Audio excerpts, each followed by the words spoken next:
Hey everybody, today we are going to be discussing my top 10 favorite summer horror movies to watch.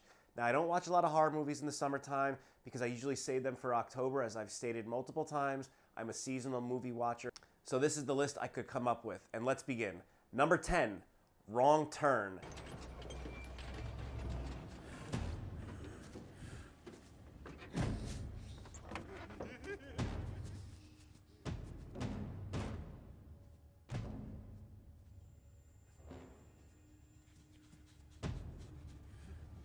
Now, what would summer be without a film about cannibals, mutant cannibals chasing you through the forest?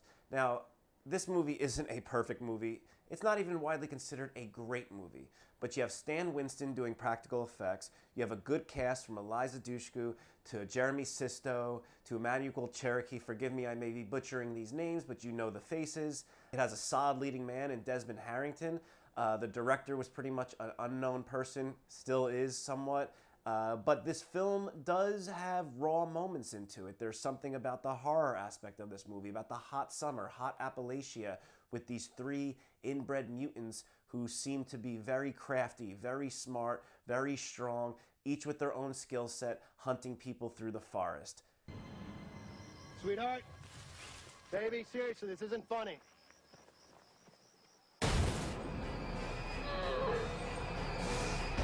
Summertime, horror movie, hot summer movie, I'll take it any day of the week. And that is Wrong Turn. If you haven't seen it, check it out. I wouldn't bother watching any of the sequels. They're terrible. The remake was terrible. The first one is probably the best one of the bunch. It has the best practical effects. As I said, they're from Stan Winston, so you pretty much can't go wrong with that. He's probably the most renowned name attached to this movie.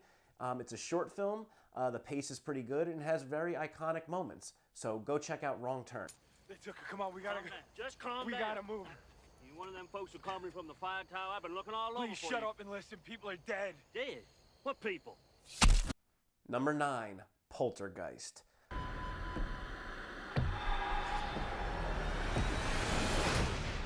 They're here. A Craig T. Nelson classic, directed by Tobe Hooper, but those who know the backstory of this know that Spielberg had a very strong presence on set, to say the least. And when you watch this movie, you can totally see Steven Spielberg's magic, Steven Spielberg's eye, and just his aura placed all over every frame of this movie. I don't know what hovers over this house, but it was strong enough to punch a hole into this world and take your dog away from you.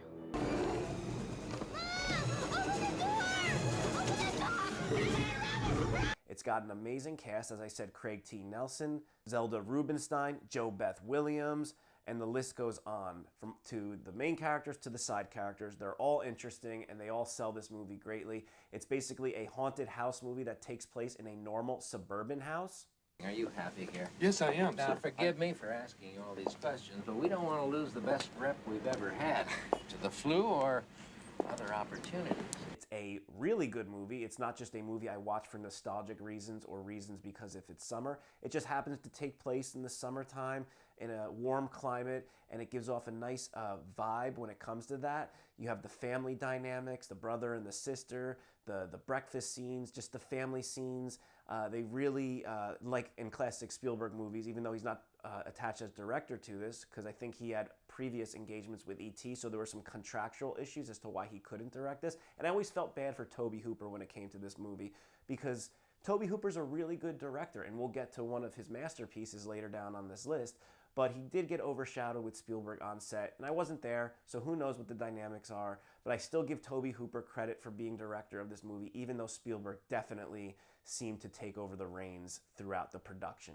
You have iconic scenes, you have iconic villains from Kane, you have the iconic "they're here" line. This is just a very scary movie. It's a heartfelt movie. It's not just a horror movie without any heart. You have a beautiful family dynamic about people trying to save their child. So it tugs on a lot of strings emotionally, and it's an all-around wonderfully done horror movie that I like to enjoy this time of year.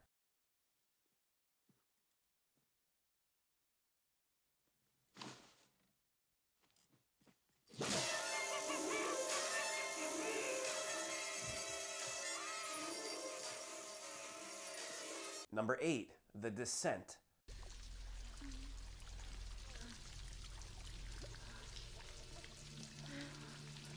Dead animals. Hundreds of them. This is not good, guys. Can we get out of here? Which way? I don't know. What do you mean you don't know? There's no breeze. It could be any one of these tunnels. Take your pick. Oh, fuck it. Hello! Please. Is there anybody there? Hello! Now, I saw this movie in theaters, and this was always a sleeper for me. A lot of people have seen this movie. I'm not saying it's underrated, but I'm saying it is somewhat underrated. It's about a group of girls go spelunking in an unmapped cave system, and they come across cannibalistic humanoid creatures that have adapted to the dark over hundreds of years that they've lived down there, maybe even thousands.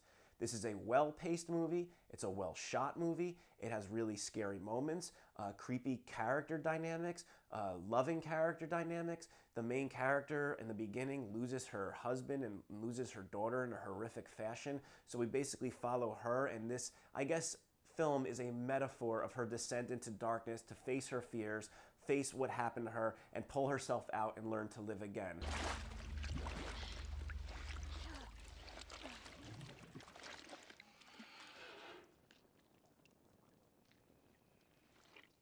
And that's basically what this movie is about. It's not a long movie. It takes place in an undisclosed area of the United States in the Appalachian Mountains. So you have that aspect to it, which I'm always drawn to. I'm always drawn to nature. I'm always drawn to natural settings, especially in a summery, outdoorsy type of way.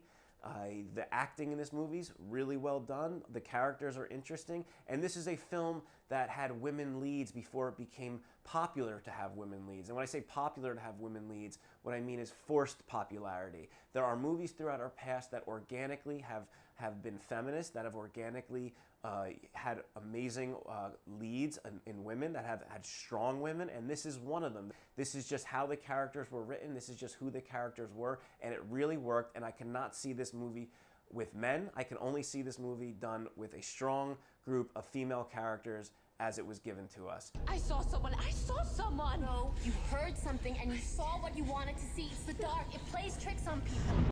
And the creature design is really good, and there's not a lot of computer effects, and everything seems to be practical, and it touches on friendship, loyalty, deceit, lying, fear, mystery, overambition, adrenaline rushes.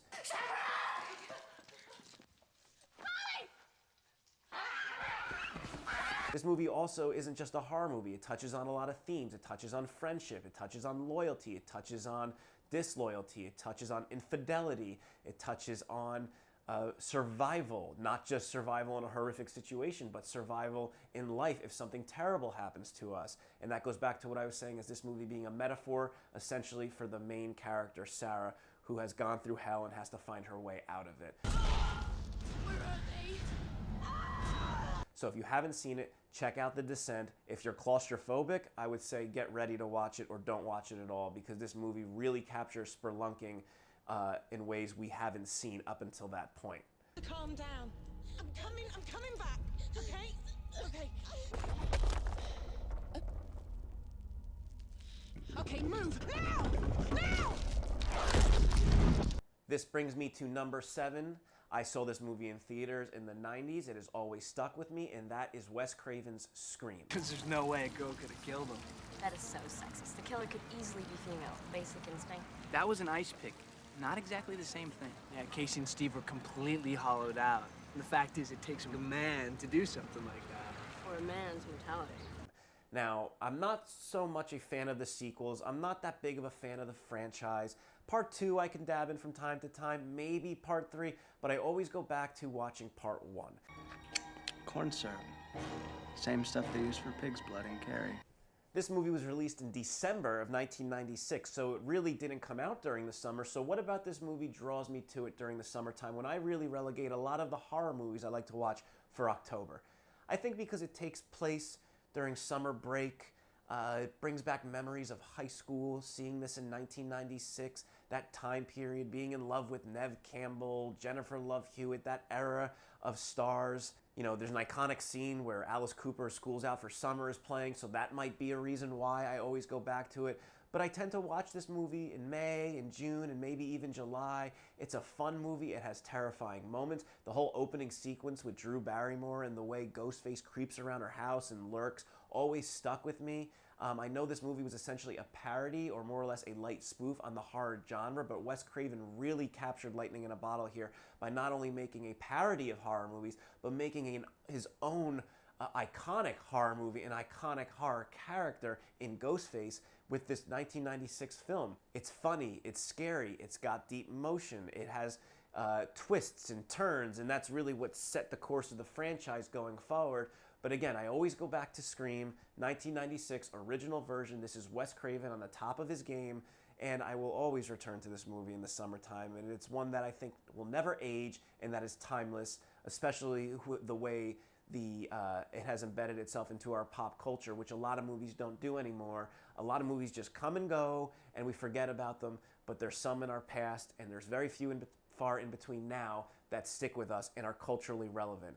So Scream is definitely a rewatch this time of year. No, you listen, you little bitch. You hang up on me again, I'll gut you like a fish, understand? Yeah. Is this some kind of joke? More of a game, really. This brings me to number 6, another Tobe Hooper movie, one that I think falls right below my favorite of his, and that would be The Funhouse. Tonight, in the funhouse, something waits for Amy. Something deadly. The Funhouse was released in 1981, a few years after Texas Chainsaw Massacre, and I would say The Funhouse is definitely a sleeper when it comes to Tobe Hooper and horror movies in general, and in general specific aspect, and movies to watch during the summer, specifically horror movies. This movie, a lot of people know what movie this is, they've heard of it, but a lot of people really haven't, or they've heard of it, they haven't dabbled in it. I love this movie. I have it on Blu-ray, I have it on DVD. I usually collect movies I really like. I like having the tangible case. I like referring to the artwork. I like getting them off the shelves and watching them and putting them back. That's just who I am. I'm an old soul in that sense. And I can't believe I'm saying an old soul when it comes to Blu-ray and DVDs. But I think tangible collections, tangible entertainment will always have a place, and I think one day it'll return to that when the cloud systems are seen for what they are, which is basically third-party storage devices, and you don't really own anything. I mean, you own it, but you can't go to the shelf to look at your collection. You gotta go online. So I think it's gonna be cyclical.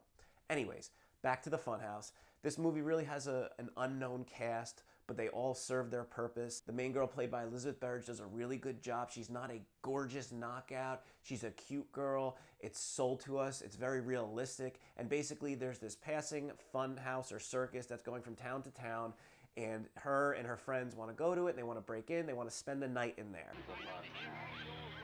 Who is mad enough to enter that world of darkness? But little do we know that this Funhouse is run by corrupt people, especially a nasty character whose son is basically a mutant who's super strong that he abuses and treats like crap. So a group of friends lock in there overnight and they witness a murder when this mutant kills a fortune teller after he's not happy with the interaction that they had. There's a lot more detail in this movie, and you can go over that when you watch it. But more or less, they're trapped in the funhouse overnight, and they have to find their way through it as this creature is basically trying to hunt them down and kill them. And you have a lot of cool aesthetics. You have a lot of early 1980s vibes. You have, you know, the way that they are, the way that the circus is portrayed before everything goes to hell is iconic. It's very realistic. It just feels like it's a hot summer night and you're at a circus with your friends, and it's exactly what you would do. Even though I wouldn't stay overnight or lock myself in, they act like any group would act, especially before cell phones or internet, and we had to go out to have fun, and there were events people went to. So there's a lot of realism in this movie.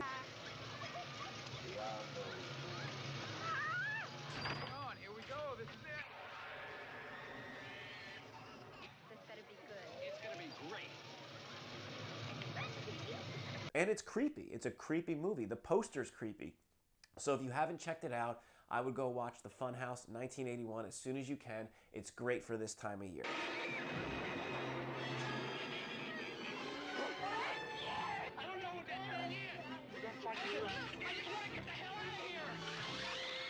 Now we're getting to our top 5, and that is number 5, Joel Schumacher's The Lost Boys. Marco, what's going on? I don't know. What's going on, Paul? Wait a minute, who wants to know? Michael wants to know. I think we should let Michael know what's going on. What can I say about The Lost Boys? This is an iconic movie. This is a great movie. It's not just a nostalgic movie we want to rewatch because we remember it and want to recapture that. This movie always holds up. It's so well done. You have an amazing cast from Kiefer Sutherland to Jason Patric to Corey Feldman to Corey Haim to Alex Winter to Jamie Gertz to Diane West, who's a favorite of mine. This movie captures it all. It's funny. It's scary. It's serious.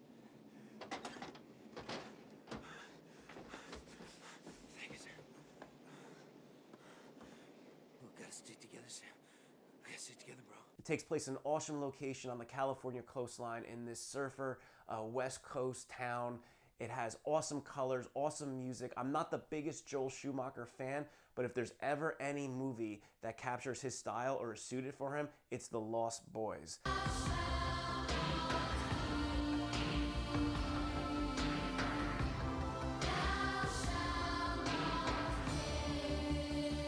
Kiefer Sutherland is incredible as the main villain. Jason Patric is awesome as the older brother. The dynamic between the two brothers is awesome. You have Grandpa, who has amazing lines. You have the head vampire, you have twists, you have turns. The scene where the vampire hunters, Corey Feldman, his partner, take Corey Haim and they go into the caves of the vampires to kill them is terrifying.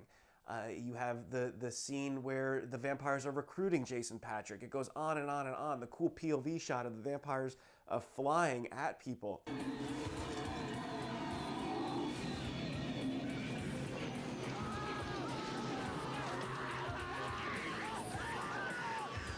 The slaughter scene at the bonfire at night is brutal. So this movie goes from funny to terrifying to brutal to lighthearted, and it's about a family, and it's a really good movie. It's awesome for this time of year, and if you haven't seen it, which I'm sure you have, if you haven't, then we have a problem.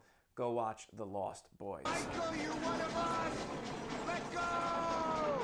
Do what? You are one of us, Michael!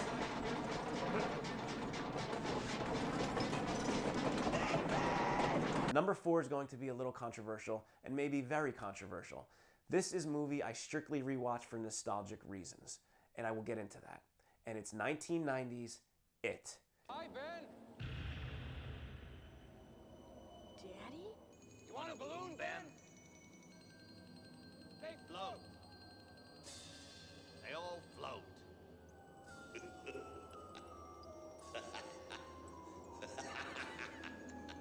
Now, I am no fan of Andy Muschietti's It. I don't like the new one. I think it's overrated. I think there's too much CGI, too many generic scares, too many jump scares. The characters, to me, weren't really well written. I didn't feel a dynamic between the friends. It just kind of felt like a studio-pushed horror movie that caught fire and a lot of people liked because there's a killer clown in it and it has a cool moment with a projector, which I didn't even think was that good.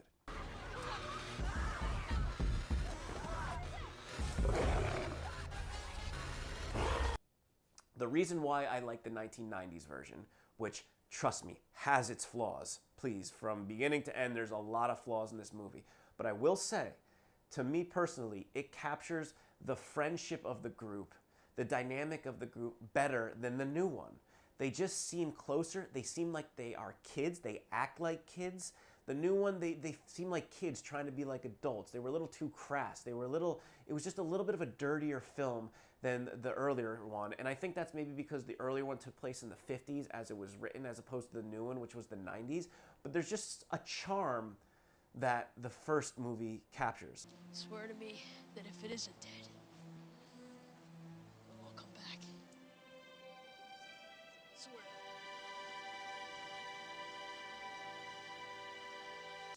And of course you have Tim Curry, which is untouchable. He has moments in that movie which are masterful. He's incredible as Pennywise. He's terrifying. And there's just, I also think, you know, obviously for nostalgic reasons, I like rewatching the original. I saw it when I was a kid, so maybe I'm being a little bit of a snob when it comes to that and not giving the new one its due, but I really tried watching the new one and I just can't get into it, and I found myself getting bored and angry that I wasn't getting scared. When there's moments in the original, practical effects and all, you know, flawed, aged practical effects and all, that still can hit you and are still effective.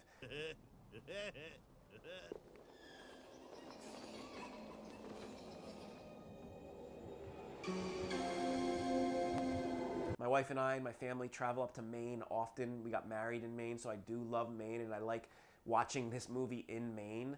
I love Stephen King's stories. I'm not the biggest fan of his movies per se, because they are hard to capture on film, his stories. But the 1990s It version, really, I try to watch every year, this time of year. You know, like I said, it has its flaws, but for some reason, I love this movie, and I will go back to it every summer. You know, and lock your door. She's one of them! Number 3 is a group of movies as number 3, and I think this will make sense to you. It is Friday the 13th, part 1 through 4. I was working the day that it happened, preparing meals. Here, I was the cook. Jason should have been watched. I love Friday the 13th. I love watching them towards the end of summer because there's still a campground feel. There's still a summer vibe in these movies, especially 1 through 4.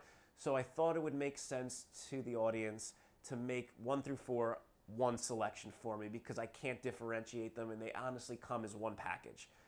Like I said, I watch a lot of horror movies in October, but I specifically start watching the Friday the 13th movies at the end of summer. Specifically 1 through 4 because that's before we get to Undead Jason. You have the opening, part 1, with the mom who's the killer, set in Blairstown, New Jersey, which is basically through these woods right here, the way the crow flies. I live right up against Blairstown, so I have that connection to it. You see, Jason was my son, and today is his birthday. You have part 2, which I really love. Sandra. You have Potato Sack Head Jason, who's more of a hillbilly. He's fast, he's quick, the shots are weird, the way Jason jumps out of different angles. There's a unique feel in part 2, and I really enjoy that movie. I mean, I doubt Jason would have even known the meaning of death. Or at least until that horrible night. He must have seen the whole thing happen. Part 3, 3D, great creepy ending with her, you know, daydreaming on the boat.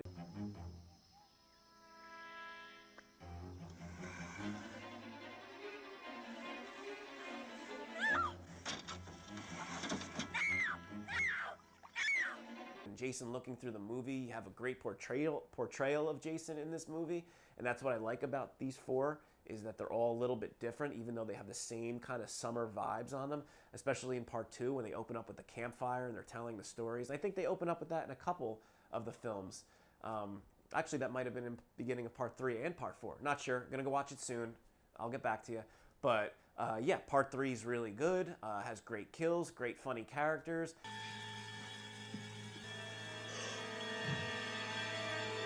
And then you have part 4, which is personally my favorite. You have a young Corey Feldman. You have great side characters. You have Crispin Glover. You have Jason, who's probably his most brutal in this movie.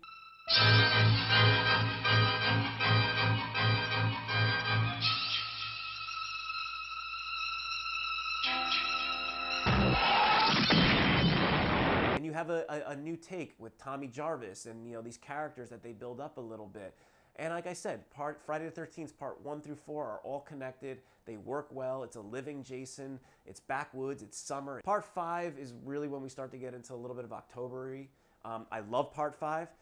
The rest I can kind of do without, even though I do rewatch them for review purposes and just kind of to put on in the background.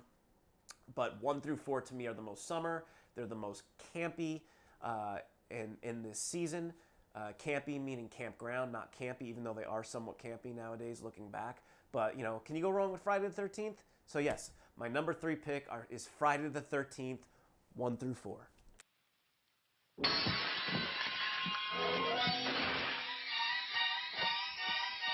Number 2, Tobe Hooper's masterpiece. Now, I did a whole piece on this about a year ago, last summer, and that is the Texas Chainsaw Massacre.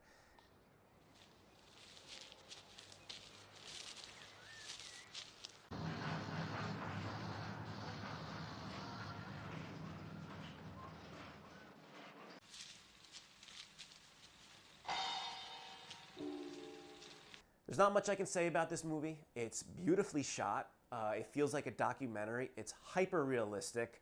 Not a lot of gore, but your mind tends to develop a lot of gore throughout the film. It's vicious. It's humid. It's haunting. It came out of a time when America was somewhat losing its innocence in pop culture. The Vietnam War had just ended, so this film came along and really showed that underbelly, that dark side of America. And basically, this group of friends go through hell in the backcountry of Texas when they encounter a cannibalistic family, specifically Leatherface, a chainsaw-wielding maniac. And I think he's the most terrifying of the franchise in this movie. Stop!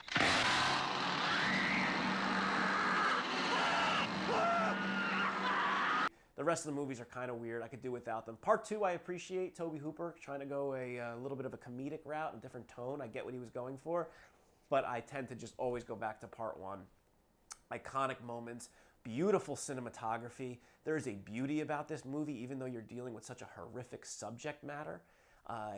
You know, there's scenes in this movie that just stick out, from Franklin and Sally's trek through the forest at night and Leatherface's appearance and his chase, the way the friends get picked off by going into the house earlier one by one, the way the heat translates through the film, the way the reds and the oranges, the way the movie ends. You have the amazing escape from Sally, the nightmare she just went through, and it ends on a weird note with Leatherface dancing in the sunrise as she escaped him and his family after some massive amounts of carnage. The movie's not that long, it's paced really well, and as a film student, if you're really into cinematography and directing, I highly recommend the Texas Chainsaw Massacre because Daniel Pearl knocks it out of the park with the way he translates Tobe Hooper's requests when it comes to shots.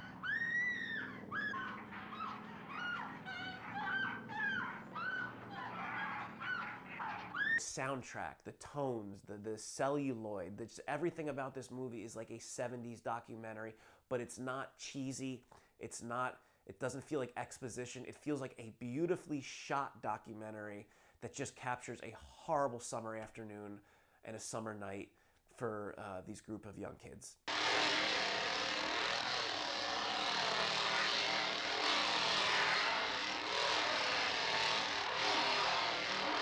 Last but not least, this movie was on my top 10 summer movies to watch all time, and I got a little flack for not putting it at number 1, and that's because it should be number 1 on this list, and that is Steven Spielberg's Jaws.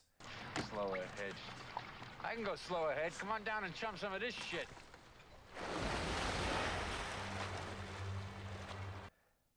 Again, there's not much I could say about Jaws. It's a masterpiece of storytelling, of horror, as a thriller, as a family drama, as a drama about friendship. First and foremost, it is a horror movie because you're dealing with a man-eating shark that's picking people off on the coast. It also has comedic moments. It has amazing characters. Roy Scheider, Richard Dreyfuss, Robert Shaw, all the supporting characters. It's cold. We know all about you, Chief. You don't go in the water at all, do you?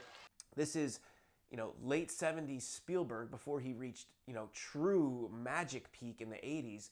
And he really captured this movie well. There were so many issues on set, but at the end of the day, he gave us one of the most memorable summer movies of all time, one of the most memorable movies of all time, and that is Jaws. This movie has horrible moments, from Quint's death, which, to this day is one of the most horrific on-screen deaths in cinema, in my opinion. The way Roy Scheider's character is complex. Now, this is based off a book, so obviously they're pulling a lot from the book, but Steven Spielberg's ability to translate a screenplay based off a book into an amazing, paced, concise film is just a marvel to behold.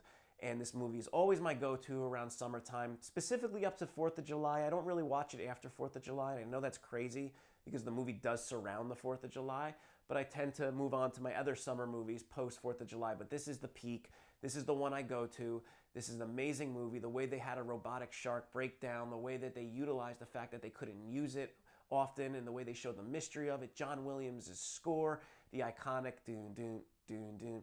Everything about this movie is perfect. And that's why, at the end of the day, it's the #1 summer horror movie on my list. This movie was a phenomenon. This movie created the blockbuster.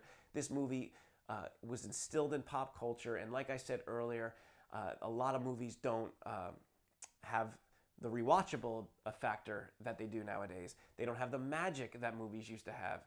Movies nowadays don't have the rewatchability movies used to have. Movies nowadays don't have the magic movies like Jaws used to have. That movie literally affected our culture and is embedded in our pop culture. And you can't say that about a lot of movies nowadays. So give Jaws credit. It's one of the greats. If you haven't seen it, go check it out.